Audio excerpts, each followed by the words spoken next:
Fala galera, sejam bem-vindos a mais um Inspiração 50 mais, direto do estúdio de vídeo do Poe Streaming aqui no Shopping Total. Esse programa está ao vivo para mais de 196 países através do canal 160 da Soul TV e do canal 15 da RB TV para a Serra Gaúcha. Os nossos apoiadores aqui no Poe Streaming são Shopping Total, Bendita Decor, Móveis do Bem e Kia São Motors. A direção geral é do Fabiano Brasil, a coordenação técnica é do Vinícius Costa e a coordenação de jornalismo é do Tavi Esteves. Meu convidado de hoje, ele tem uma história comigo aí que é da quarta série de uma escola que nós estudamos junto, ele já estava me relembrando coisas que eu nem imaginava.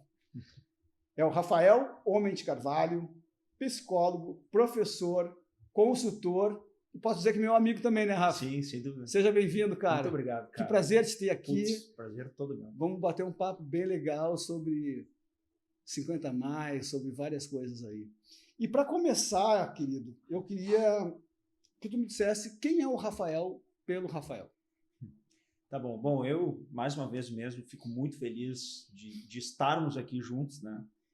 E principalmente nessa fase da vida, né? Sabe que eu tenho um sócio, né, que trabalhamos juntos, e ele tem 52 anos, e quando ele fez 50, ele me disse uma coisa e aquilo me pegou. Ele disse assim: Rafael, o que eu tenho para frente de tempo de vida é menos do que eu já vivi. E quando ele me disse isso, o Tarcísio me disse isso, eu daqui a 2 anos eu vou ter saber lidar com isso, né? Mas eu vejo assim, o fundamental de tudo isso, e aí já fazendo uma apresentação, né, é poder saber utilizar de tudo que a gente viveu, sofreu, aprendeu, teve que aprender, e saber utilizar isso de uma maneira positiva e produtiva para frente, né? E poder contribuir para os outros que estão vindo aí nessa esteira, né? Mas, bom, a minha formação é psicologia, né? Eu entrei para a faculdade de psicologia, na época foi minha única opção, porque eu comecei a fazer terapia com 14, 15 anos e vi que o negócio funcionava, pelo menos para mim, né? E aí eu escolhi, então, fazer psicologia. Então, entrei na faculdade e direcionei todo o curso, né, para voltar para a área clínica, né? E aí, durante a faculdade, fui colecionando aí uma série de experiências e estágios, trabalhos voluntários, outras atividades voltadas, sempre trabalhando com o ambiente da área clínica.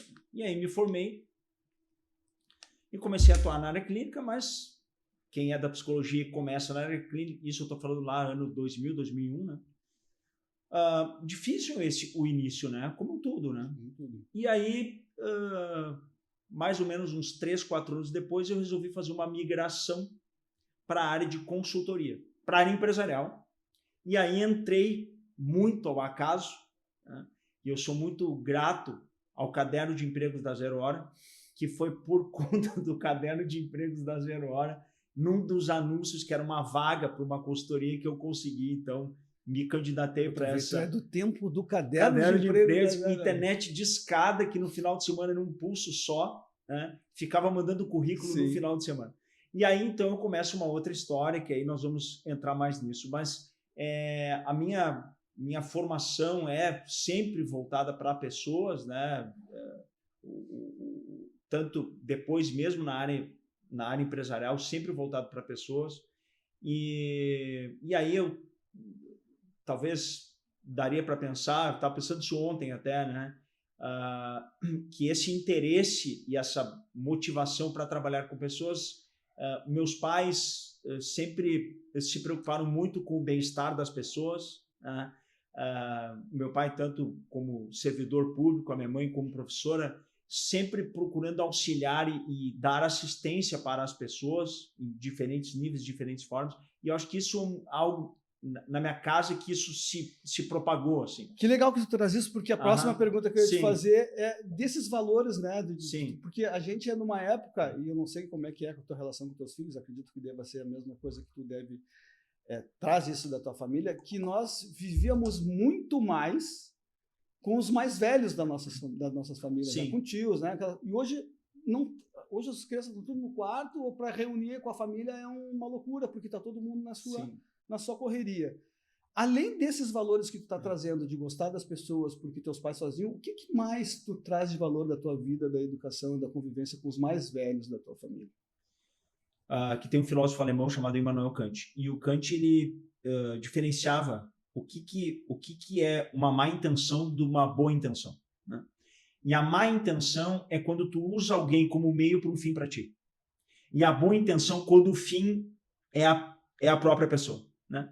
Então, na minha história familiar e de relacionamentos, eu, sei lá, pelo que exatamente, mas acabou que a maior parte das pessoas com quem nós convivíamos e eu segui convivendo, pessoas de muito boas intenções, né? Então, e não usar as pessoas para um fim para ti, isso para mim é uma premissa, sabe? Porque tu não quer que faça isso contigo também, né? Então, assim, poder gerar para as pessoas que tu tá ali de forma genuína, de forma honesta, sincera, isso acaba gerando um ambiente, uma energia de uma vida leve, uma vida tranquila, uma vida saudável, uma vida que, depois vamos falar, né? Uma vida que vale a pena ser vivida. E pô, tu vê, cara, eu estava aqui já com uma pauta e é legal do programa porque tu já está me trazendo um tema que e hoje em dia, né, Rafa, o que eu consigo observar, eu digo que eu aprendi a ver o mundo por um buraquinho do equipamento fotográfico, né? Então a minha visão periférica é muito legal e eu começo a observar bastante coisas. Está me dizendo que hoje eu vejo que as pessoas usam muito mais as outras pessoas para seus próprios fins, embora isso esteja mudando, né? Mas nessa tua experiência, tu consegue perceber isso nas consultorias? Como é que tu trabalha isso dentro dessas consultorias? Porque isso existe no mercado de trabalho pra caramba e na nossa sociedade. Sim, na sociedade em geral, exatamente. Então, vou trazer alguns dados assim para temperar aqui, né? Falando de adoecimento, então, o que acontece? Vamos só voltar um pouquinho. Assim, né? Hoje, uma das causas, tem dois quadros, transtornos, que hoje, infelizmente, eles são os campeões de audiência, que é o transtorno de ansiedade e a depressão. Existe um tipo de comportamento, hoje, cada vez mais explícito, que é o resolver ou suprir alguma necessidade de forma imediata. E isso acaba gerando, então, assim, a minha vida vai ficar boa quando acontecer algo. Quando eu for promovido, quando eu trocar de casamento, quando eu trocar de casa, quando eu comprar um carro, quando eu fizer uma viagem. E aí, o que acontece? Eu começo a viver num estado de ansiedade, esperando que algo aconteça, porque isso vai me resolver. E aí, é engraçado, né? É curioso, porque como é que eu tenho certeza que a vida vai ficar boa de algo que eu ainda não vivi? Mas tudo bem. Mas aí começa o quê? A potencializar um quadro de ansiedade, até mesmo estado de depressão. Então, quer ver? Vou te dar um dado. Segundo a Associação Internacional de Estresse, tá? Isso é dado deles, 72% das pessoas que estão no mercado de trabalho estão insatisfeitas. Desses 72%, 89% é por falta de reconhecimento. Então, 89% dos 72% é falta de reconhecimento. 70 e poucos por cento, 72, 75%, é por excesso de trabalho. E 60 e poucos por cento é por problema de relacionamento no ambiente de trabalho. Então, assim, a maior parte do tempo da vida, ou do dia, né, e da vida quem trabalha, é dentro da empresa, é dentro do seu local de trabalho. Então, vê que dentro do ambiente de trabalho, esse cenário ele está se apresentando de uma maneira muito clara, muito evidente. E aí, assim, o que fazer para isso?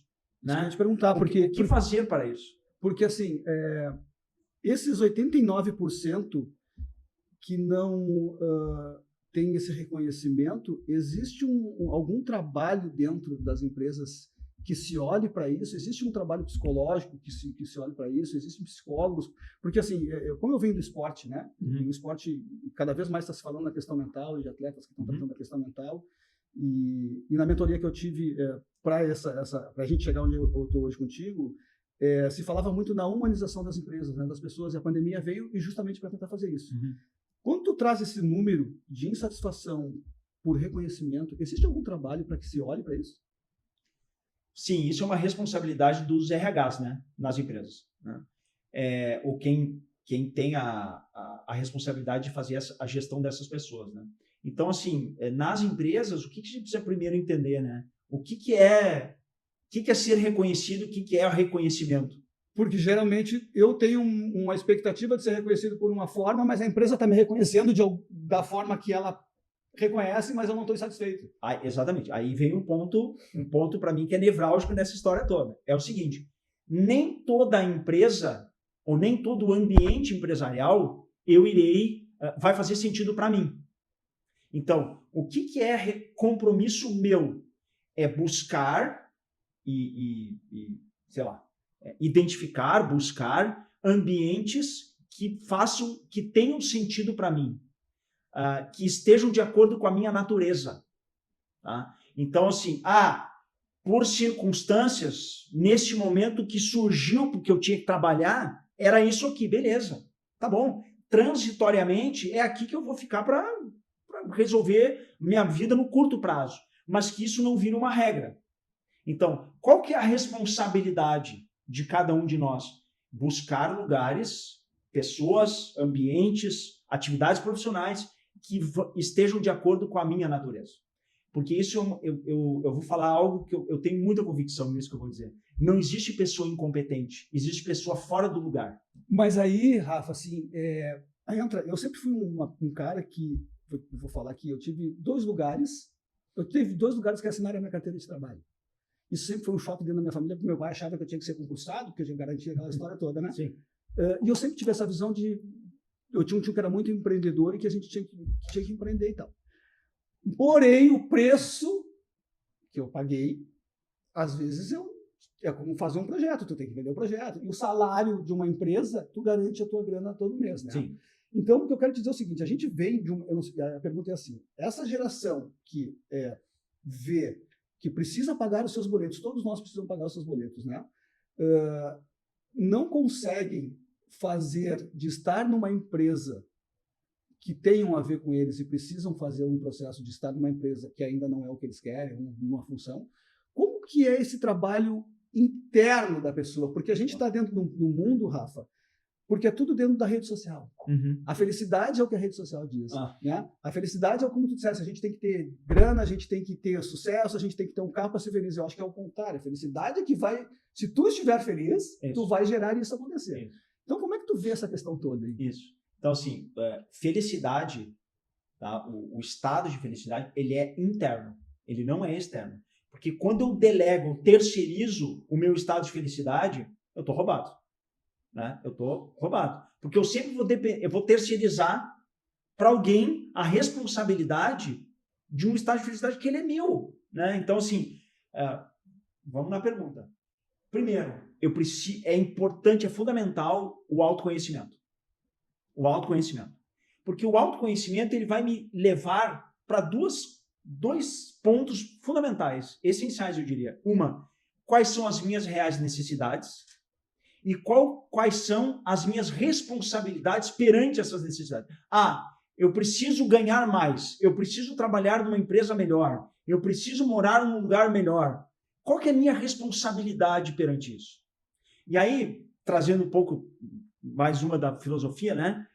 Platão, imagina, o cara nasceu 348 anos antes de Cristo, morreu 420 antes. Para mim, ele falava algo que para mim serviu para mim pessoalmente e serve até hoje, né? O que é uma vida justa? O que é uma vida justa?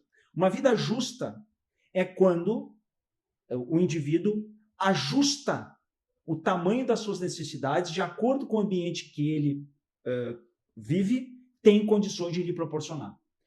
Porque o tamanho das nossas necessidades, elas sempre vão ser maiores do que o ambiente que a gente está inserido tem condições de nos proporcionar.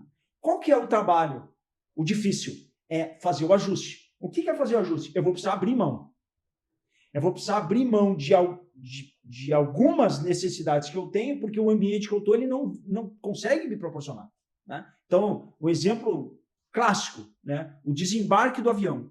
São 140, sei lá, 200 pessoas que cada uma tem necessidades diferentes para desembarcar primeiro. Só que se todo mundo for ao mesmo tempo, ninguém vai sair, porque tem um espaço de, sei lá, 0,8 por 2,20, que precisa passar ali, senão ninguém vai sair. Então, naquela hora, precisa fazer um ajuste, porque um, sei lá, quer ir no banheiro, o outro está atrasado para a reunião, o outro está sem ver a família que está esperando a não sei quanto tempo. O outro não tem nada para fazer, está a fim de incomodar os outros. Então, assim, o que não dá para discutir, porque as tuas necessidades são maiores, melhores, piores, menores que as minhas. Então, nós vamos discutir isso. E nas empresas, a gente não discute isso. A gente discute, bom, gente, nós estamos inseridos aqui num ambiente, o ambiente é esse, ele funciona, ele tem condições de funcionar. Para ele funcionar, requer algumas implicações, e se vocês querem preservar esse ambiente, todo mundo aqui vai precisar fazer um esforço. Né? Fazer um esforço. Então, assim, tanto na vida pessoal, que para mim é o ponto de partida, é fazer esse exercício de autoconhecimento. E aí, Rafa, assim, eu estou nesse trabalho incrível, né? Eu estou buscando o autoconhecimento desde a pandemia. Na verdade, tem uma ligação bem antes disso, que me fez olhar, na pandemia, me fez olhar para a busca do autoconhecimento.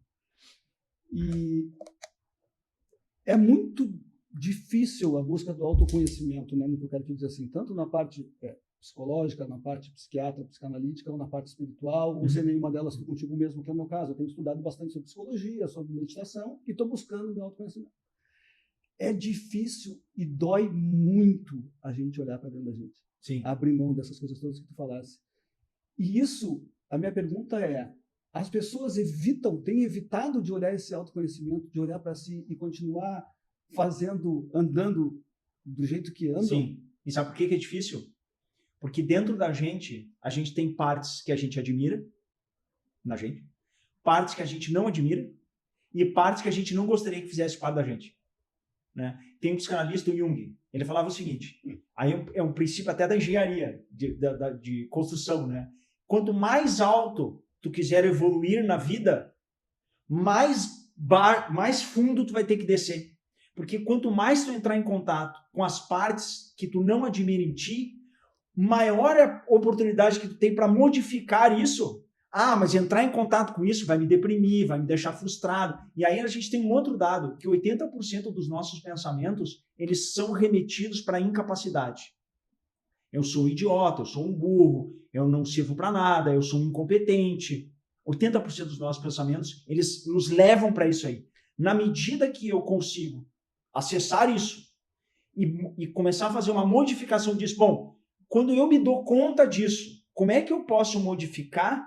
Que nem diz, né? É preferível ter um problema perto que um problema longe. Então, quando mais eu me aproximo disso e maior eu tenho a chance, bom, aí eu vou botar a mão nisso, eu sou o piloto do meu carro, né? Do meu comandante do meu avião, aí eu tenho a chance de pegar aquilo como se fosse uma massa de modelar, e aí eu modelo de acordo com o que vai fazer mais sentido para mim. Qual que é o problema? O problema é quando tu tá inserido num ambiente que tu nem sabe por que tu parou lá, o que tu tá fazendo lá, tu tá fora do teu lugar, e quando tu tá fora do lugar, tu trabalha mal, a tua potência vai lá para baixo e tu é taxado ou reconhecido como incompetente. Agora, quando eu estou em um lugar fazendo algo que me realiza, que me dá satisfação com pessoas que eu me sinto valorizado e reconhecido, a minha potência vai lá para cima. Então, esse é o exercício que precisa ser feito. Qual que é o problema? O problema é que o imediatismo faz com que não haja tempo para fazer um planejamento. Por que hoje, cada vez mais, e aqui agora na nossa conversa, né, estamos trazendo alguns conceitos até da filosofia, o que eram os filósofos? O que diferenciava esses caras? Esses caras tinham tempo para pensar. Eles tinham tempo para pensar. Eles ficavam lá pensando, fazendo reflexão. Hoje, a pressão social, ela nos leva para um caminho que é menos tempo para pensar, mais tempo para agir. E aí eu ajo, e aí o que acontece? Eu começo a agir, esse é um risco muito alto, eu começo a agir baseado na emoção. E quando a gente pega o conceito de virtude, o que é uma relação virtuosa? O que é virtude? A virtude é quando a razão determina as ações.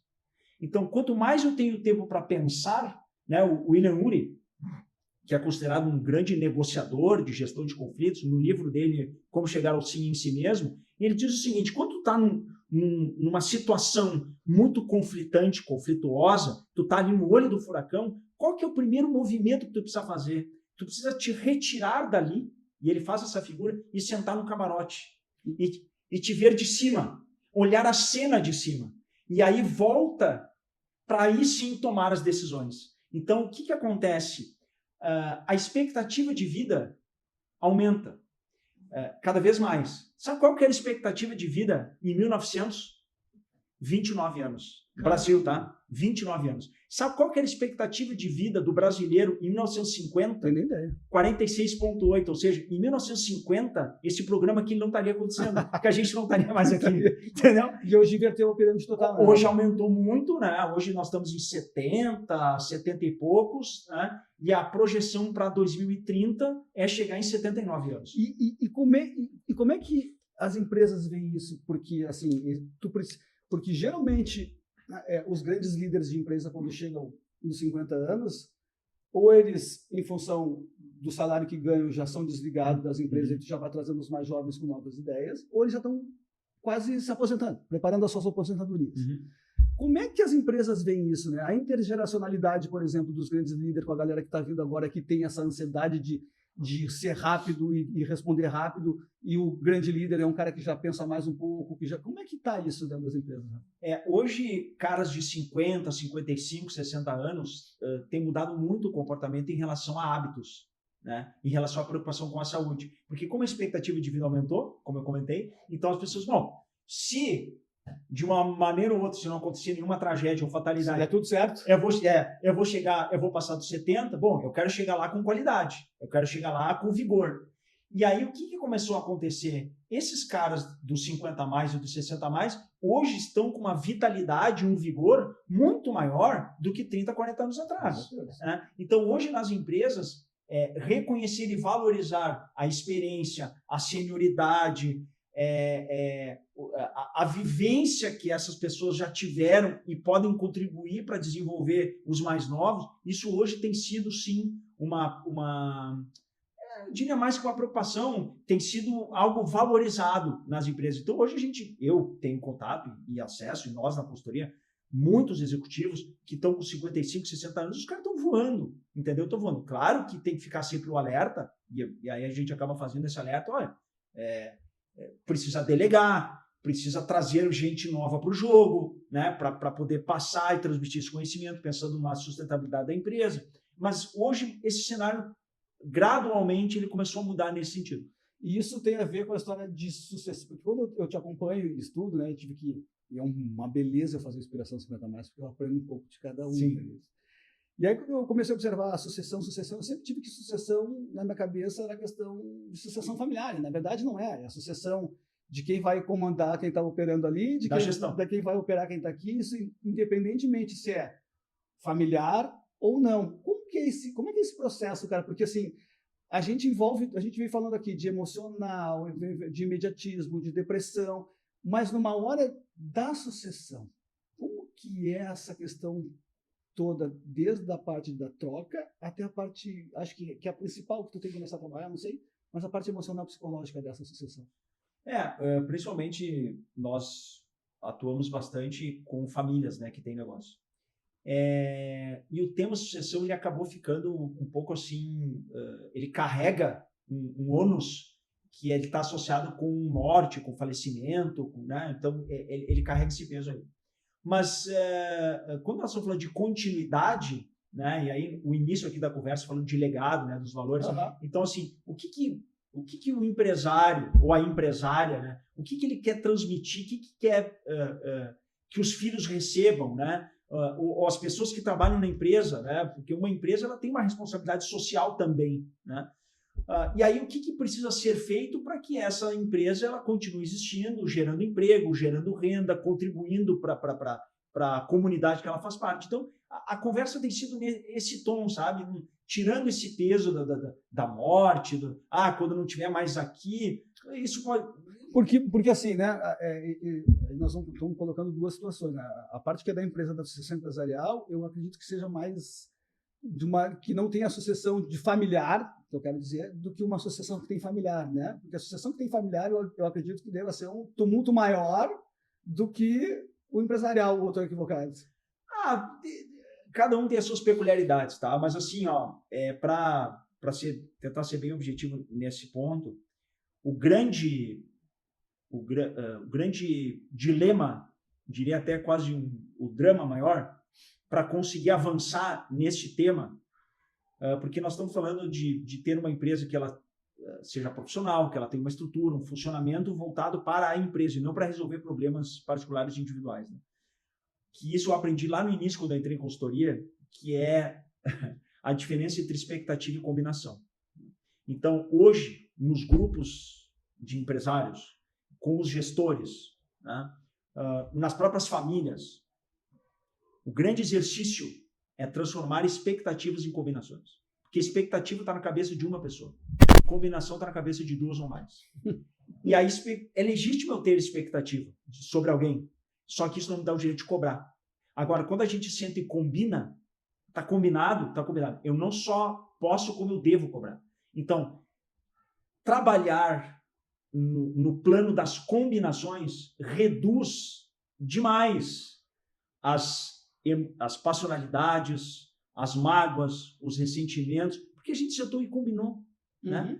Porque quando a gente senta e combina, a gente está fazendo um compromisso, a gente está assumindo um compromisso. Então, estabelecer combinações com as pessoas com as quais eu me relaciono, isso eu diria com muita segurança, é o remédio para evitar muitas complicações na vida. É o remédio.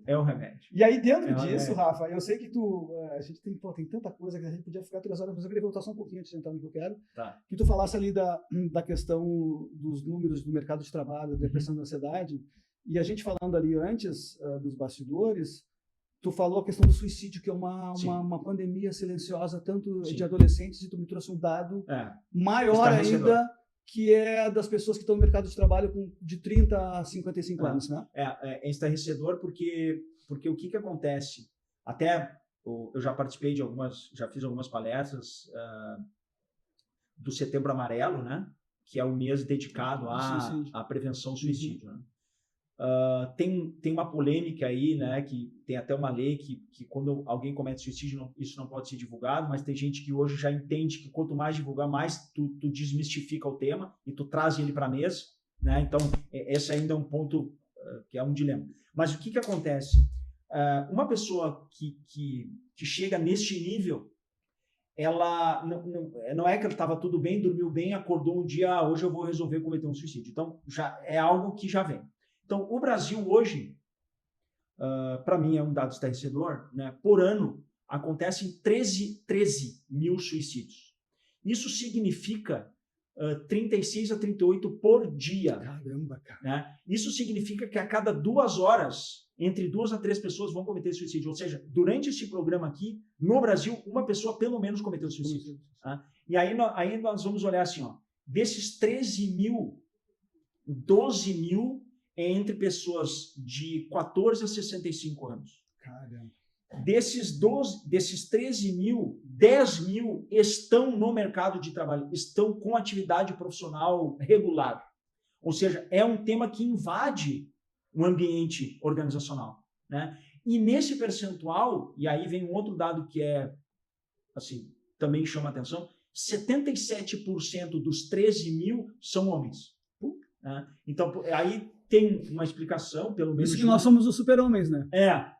Entre aspas. Porque a mulher, originalmente da natureza dela, ela tem uma preservação maior pela vida, até pela questão da maternidade. Né?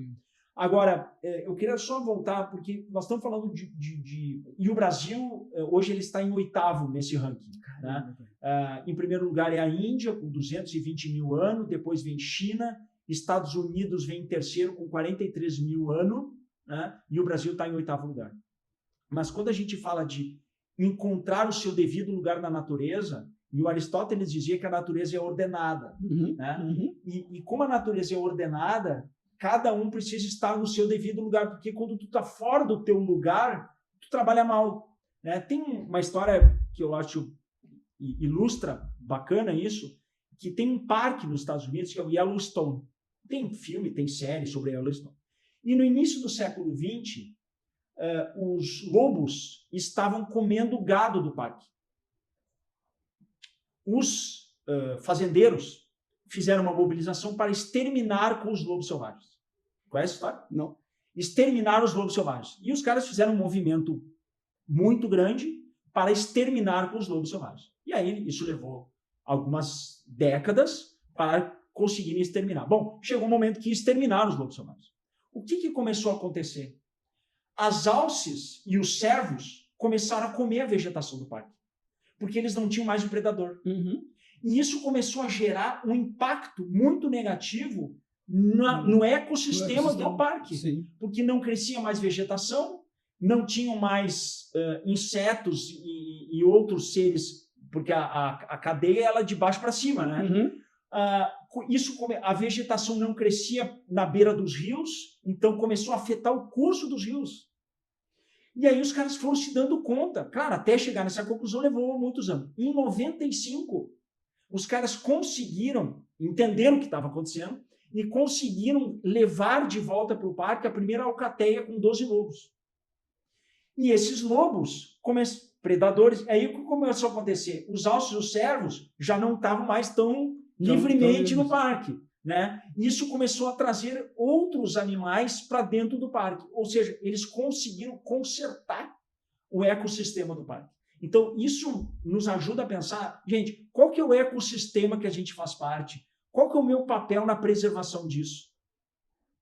Que é, e tu está falando aí, eu estou pensando tudo que está acontecendo no planeta, né, Rafa? Assim, na verdade, esse dia estava lendo um caso assim, se a humanidade acabar, a Terra agradece. Se a minhoca acabar, nós desapareceremos, né? Então, ele traz da época da pandemia, que todo mundo ficou dentro de casa, que o ar ficou melhor, que os animais... Então, isso tudo, cara, como que é para a gente poder tentar enxergar qual é o nosso...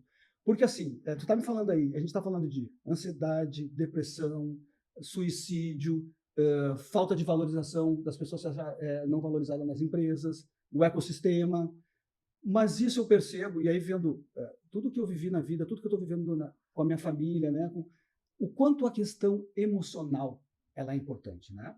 E a questão emocional tem, né, quem tem a condição de buscar isso é uma questão, são pessoas que já estão num nível um pouco maior de grana, que pode pagar um terapeuta, né, e remédio, enfim. Sim. Como é que a gente pode chegar para se vai ser de gestão pública, se vai ser nas escolas, porque cada vez mais a questão mental é fundamental para o desenvolvimento da sociedade, sendo ela, porque a sociedade está rasa, como tu falou, porque é tudo imediato, ninguém quer mais parar para pensar e achar que está perdendo tempo de ler 3, 4 livros e estudar, né? Porque vai estudar para poder ser uma profissão e aí ganhar o dinheiro e esquecer de estudar depois. Então está tudo muito raso. Como que é essa questão mental, assim? Sim, e aí a gente entra no tema que é a qualidade de vida e vida com qualidade. É isso que eu ia entrar depois nisso. Isso aí. Então, o que acontece? Eu achei muito legal. Eu sempre fui um cara que disse, tem qualidade de vida. Depois eu cara, vida com qualidade. Tu sabe que a primeira vez que esse termo foi lançado foi o presidente dos Estados Unidos, em 1964, Lyndon Johnson. E ele disse o seguinte, olha, os objetivos eles não podem ser estabelecidos pelo balanço dos bancos. Os objetivos eles têm que ir ao encontro, fazendo uma tradução, né? Eles precisam garantir a qualidade de vida das pessoas. Esse precisa ser o objetivo. Então, o que acontece? Claro que comercialmente, né, se apropriou do tema qualidade de vida como vendendo um pacote. Qual que é o pacote? A pessoa precisa dormir 8 horas por dia, tomar 3 litros d'água, alimentação balanceada, tempo para a família e participar da vida escolar dos filhos e tem que trabalhar e garantir um conforto e tal. Gente, que é a tal da terceirização da felicidade. Então, assim, vamos lá. pacote completo não existe. Ele não é aplicável, porque a minha realidade é diferente da tua, que é diferente da dela, que é diferente da dele. Então, o que é importante? Bom, dentro das minhas condições, dentro da minha vida hoje, do meu modus vivendi, do meu modus operandi, o que eu posso fazer para garantir uma qualidade de vida maior e melhor? Por exemplo, vou te dar um dado. A Organização Mundial da Saúde recomenda 150 horas por semana de atividade física. Isso, se pegar em 6 dias, vamos deixar um dia de folga, isso dá 25 minutos por dia. Mínimo. Tá? Mínimo, certo? Bom, o fato de ter grana, isso não me garante que eu vou ter uma qualidade de vida, ou uma vida com qualidade, porque eu posso ter acesso e não usufruir do acesso. Ah, porque tem que comer comida orgânica, gente, mas nem todo mundo tem acesso a isso. E tu ter grana te facilita a não fazer, porque tu tem tudo na mão. Então, assim, vamos lá. A vida com qualidade é dentre as minhas condições, o que eu posso fazer para ter uma vida com um pouco mais de qualidade. E uma vida com um pouco mais de qualidade significa 2 coisas. Isso eu tive a sorte, o privilégio de contar, e um pouco eu estava te contando antes, que eu passei por um processo de transformação, né? E ali foi o ano 2007, 2008, eu estava enfurnado no trabalho, trabalhava num escritório, foi um escritório que cresceu muito na época no Brasil, em atuação em projetos com as famílias empresárias, e eu errei a mão. Hoje eu olho assim, errei a mão, e me perdi a mão, e aí, assim, alimentação completamente desregrada, rotina totalmente desequilibrada, e isso me levou, em pouco tempo, sair sei lá, de 78, 79 quilos, e eu fui para 110 quilos. Caramba!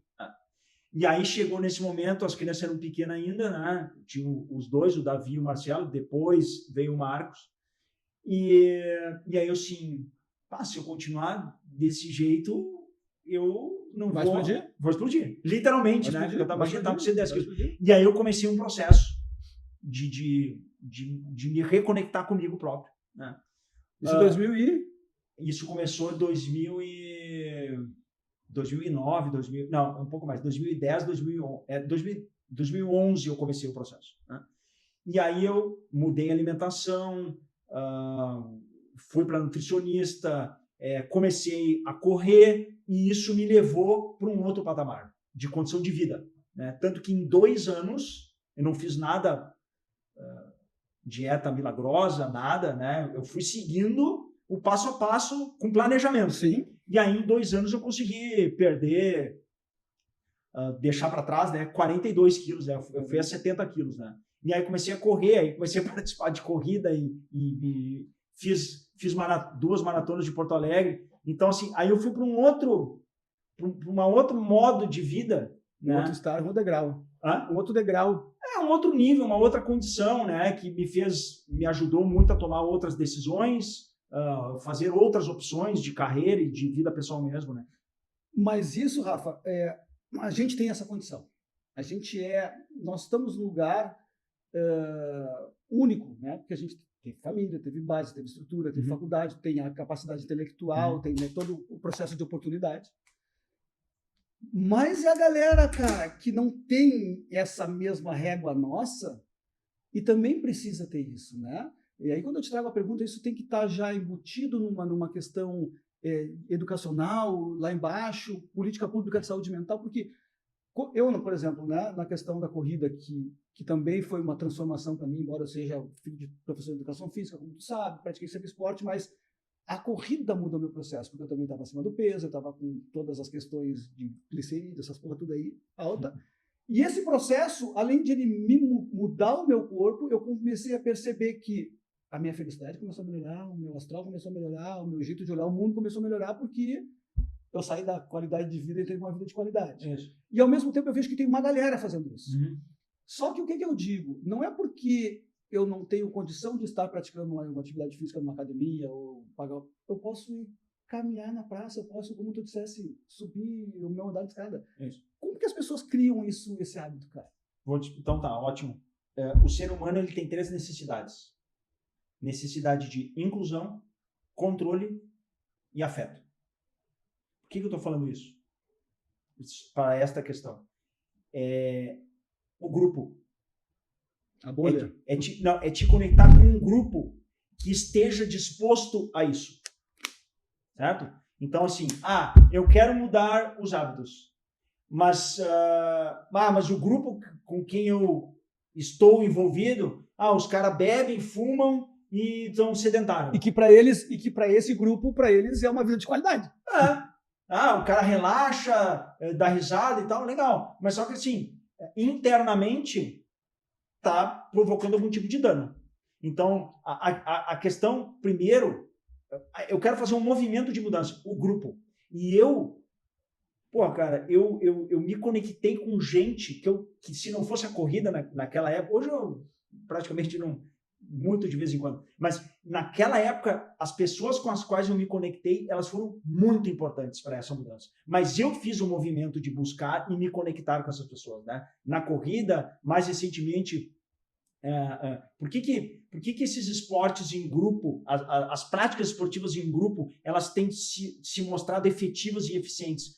Porque elas conseguem, de uma maneira ou outra, suprir essas três necessidades, que é a necessidade do ser humano, né? Que é inclusão, controle e afeto. Então, eu assumo um compromisso perante o meu grupo, porque na próxima vez que eu vier para o treino da corrida, que nós vamos sair para correr em grupo, ou que eu vou jogar o beach tênis, ou que eu vou jogar o futebol, se eu começar a ter um desempenho ruim, eu corro o risco de ser excluído do grupo, ou eu vou ter um resultado que vai estar abaixo do que eu gostaria, vai me provocar uma satisfação. Então, isso é uma espécie de um controle, né, que o grupo exerce. Então, eu vou me puxar para poder continuar fazendo parte desse grupo. E eu tenho, cara, não sei se é sorte, privilégio, ou é acaso. Cara, nesse período todo, esses últimos 10, 12 anos, cara, eu me conectei com gente demais, assim, né? Grupos e pessoas que foram e têm sido muito importantes, que provocam essa satisfação.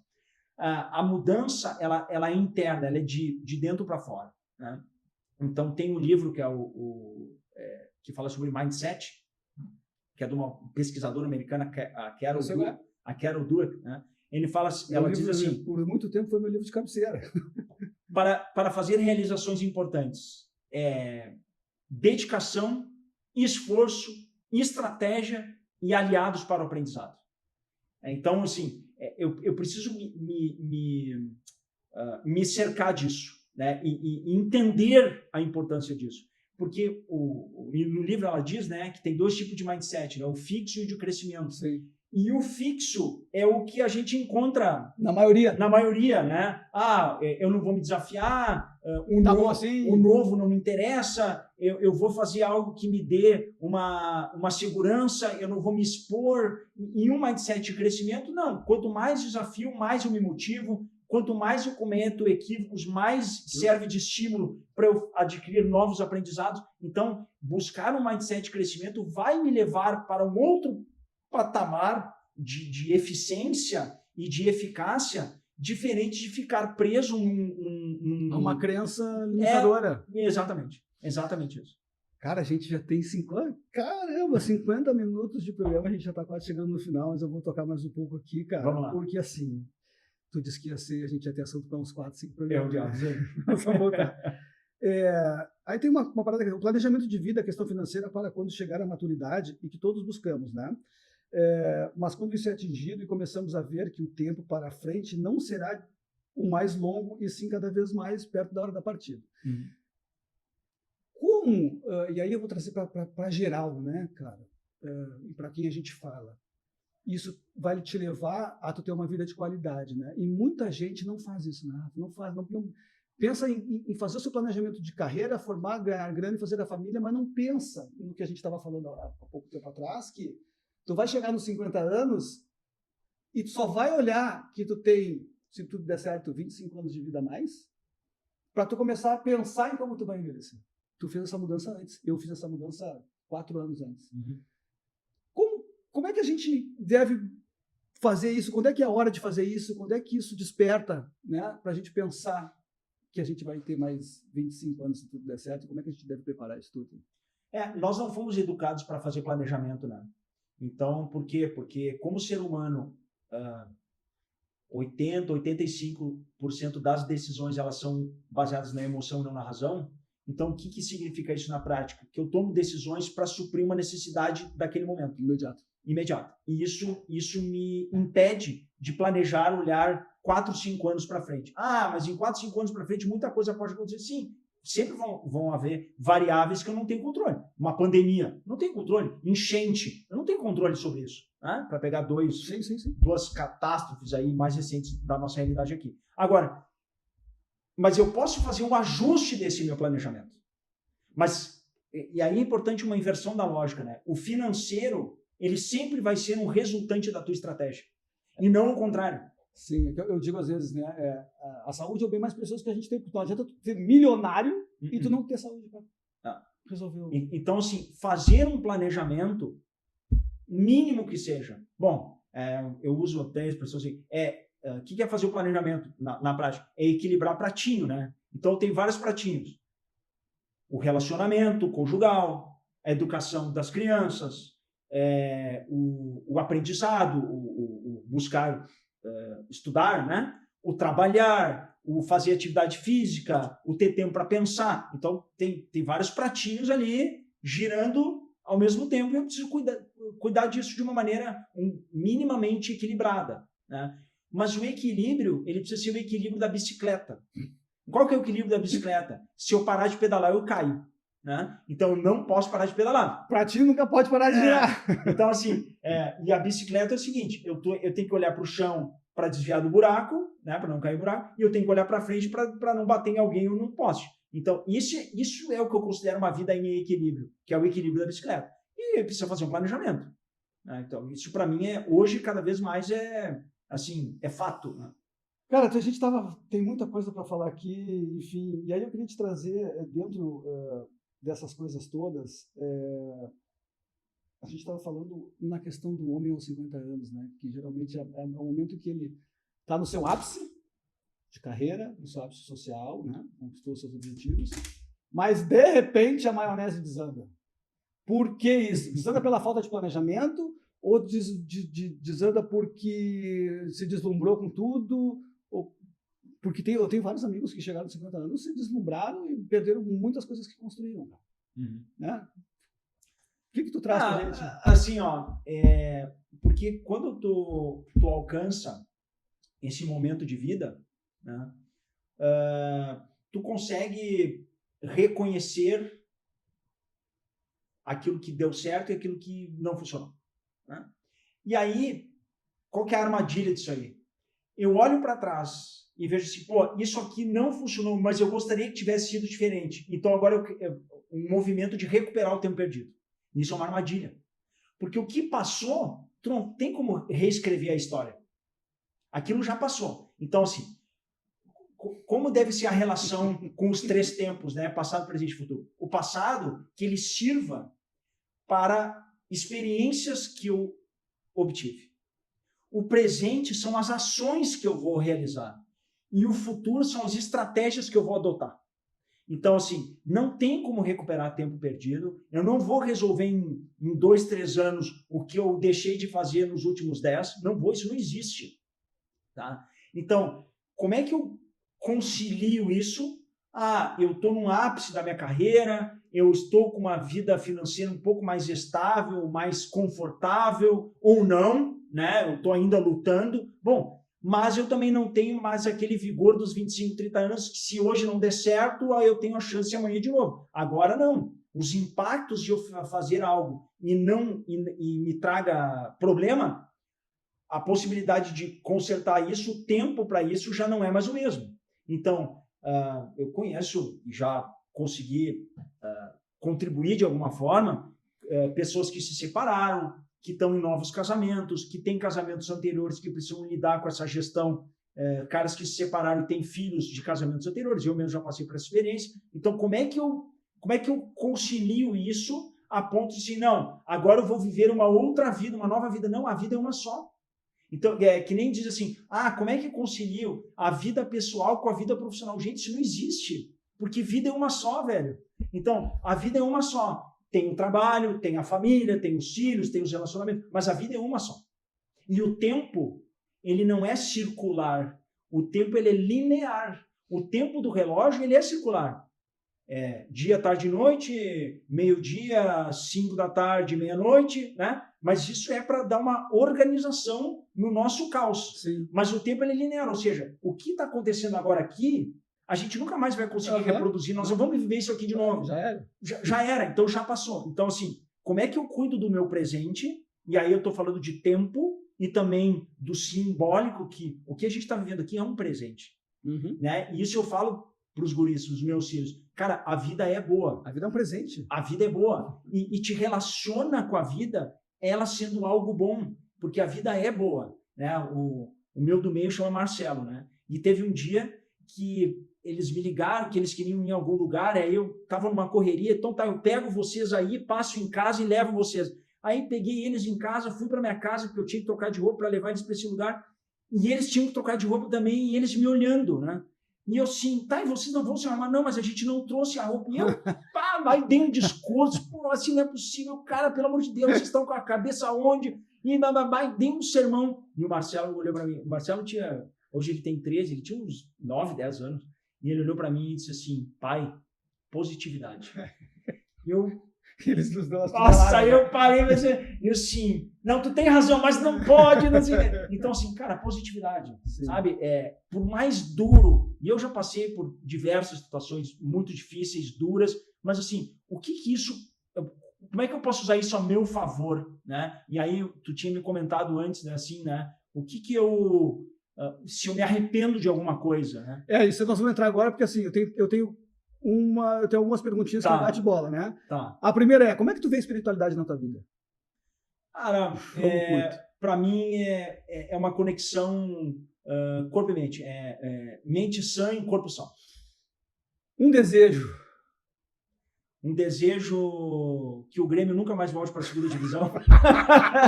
Não ia existir. Não, mas agora assim, um desejo, cara, um desejo que, assim como eu, principalmente os meus filhos, consigam isso que a gente comentou há pouco, que eles tenham uma relação que a vida é boa, que viver é bom. Uma inspiração. Uma inspiração, cara, uma inspiração é pessoas que estão com 75, 80 anos e conseguiram e conseguem até hoje ter uma vida com vigor. Tu farias algo diferente na tua vida? Faria. Eu lamento de não ter seguido e prestado atenção numa série de orientações e conselhos que foram me dados que eu não captei na época, e se eu tivesse captado hoje, o meu custo seria menor em termos de vida. Uma frase ou um pensamento? Mas aí tu vai olhar lá naquela câmera lá e vai dizer pra galera. Eu vou trazer então a frase desse livro do Mindset, que é assim, fazer mudanças não é fácil. Mas eu nunca ouvi ninguém dizer que ter mudado não valeu a pena. Obrigado, cara. Nós vamos fazer mais vários, porque a filosofia, o conhecimento, o comportamento humano, eu acho que ele merece cada vez mais atenção. Uma última. Pode ser? Pode. Eu tenho 2 momentos na minha vida que foram muito impactantes para mim. Quando eu assisti o parto, tanto do Davi, que foi o primeiro, como do Marcelo, e no terceiro do Marquinhos, que eu cortei o cordão umbilical. Cara, isso para mim até hoje eu vejo. Te emociona, né? Eu vejo a cena.